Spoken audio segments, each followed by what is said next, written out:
Bailey Holcomb. I am a tour guide and educator here at the Tuckerton Seaport.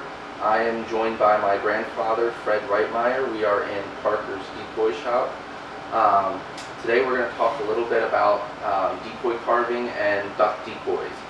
So I learned from my grandfather, who learned from his grandfather. We have a picture up top here, and that's my grandfather with his grandfather. Okay, my name is Fred Reitmeyer. This is a decoy made of cork with a wood bottom that I made when I was 12 years old. I've been carving more than 60 years as a decoy carver, and it's a hobby. Cork makes a very good material for carving a decoy because it's a lot softer, easier to work than wood, and having a rougher surface that cork has, it makes it more natural than a shiny duck. And this is a decoy anchor. The anchor is made of lead. The lead doesn't rust, so the anchor would be dropped down to the bottom of the cricker of the bay, and the decoy would float up on top. Now, you can also use wood for decoys. And this is a decoy made of white cedar. That's the preferred wood that we use carving in New Jersey. Now, you could also use white pine, but the white cedar is found in New Jersey, and we buy the wood at sawmills. There's two kinds of cedar in New Jersey.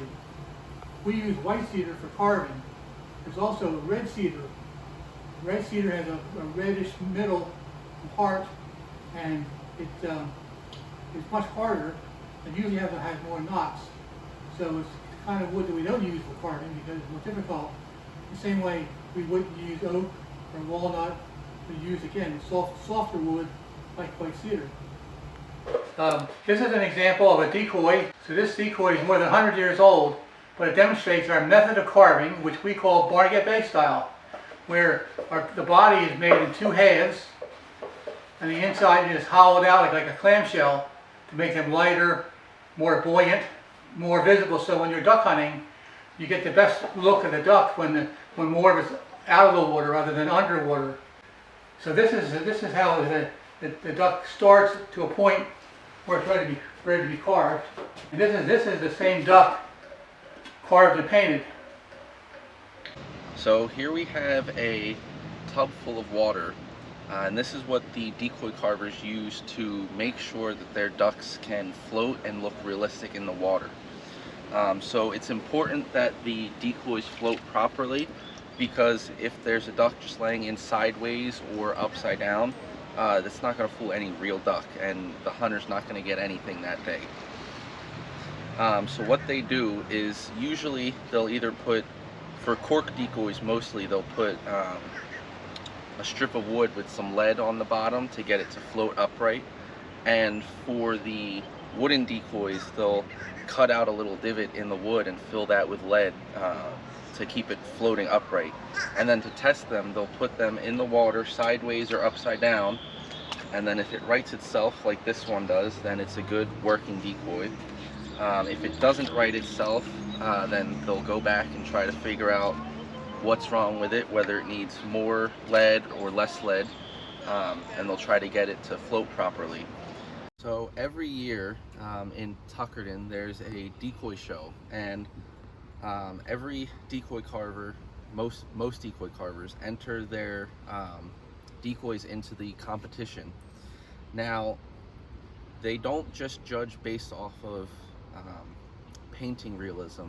They judge also off of how realistic it'll look in the water, which is why it's important to make sure that the decoys float properly. When they're doing the judging, they'll put them in the water like I am, and they'll make sure they float. If the best looking decoy doesn't float properly, that's not going to win anything.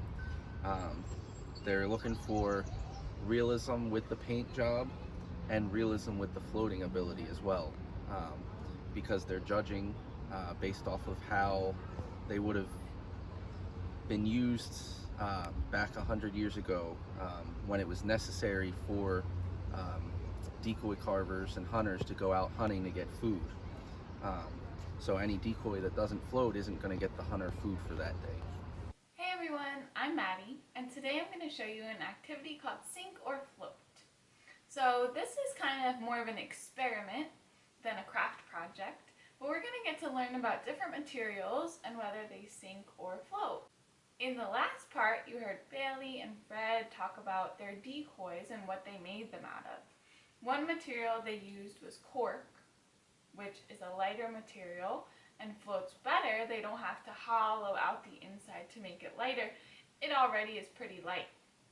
Another material they use is white cedar, which also floats, but to kind of help it out, they carve out the inside to make it hollow and a little bit lighter so that it floats better.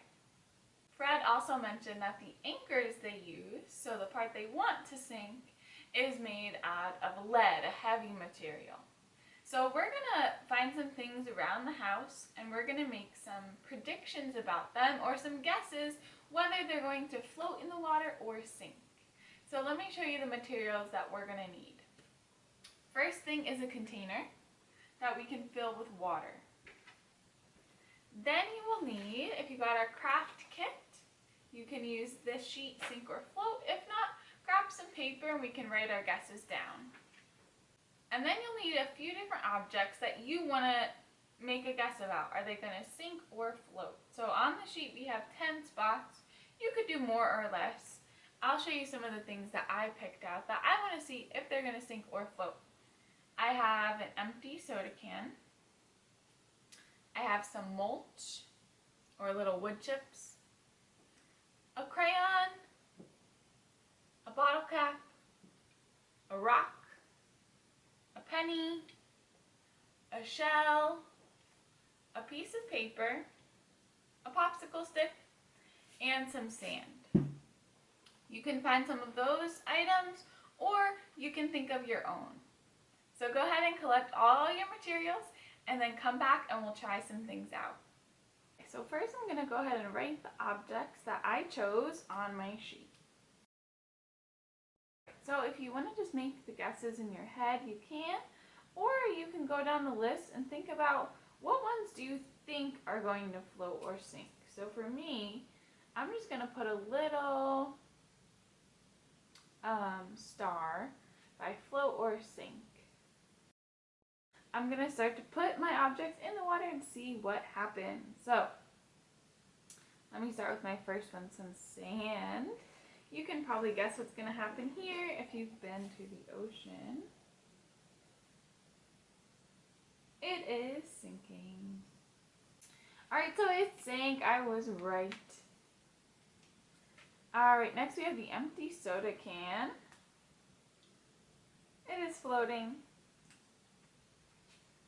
A lot of the time, sinking or floating has to do with how heavy the material is. Or we can talk about something called buoyancy. So that word just means, does it have a tendency to float or sink? The sand has a negative buoyancy because it's sinking, and the soda can has a positive one. It is floating.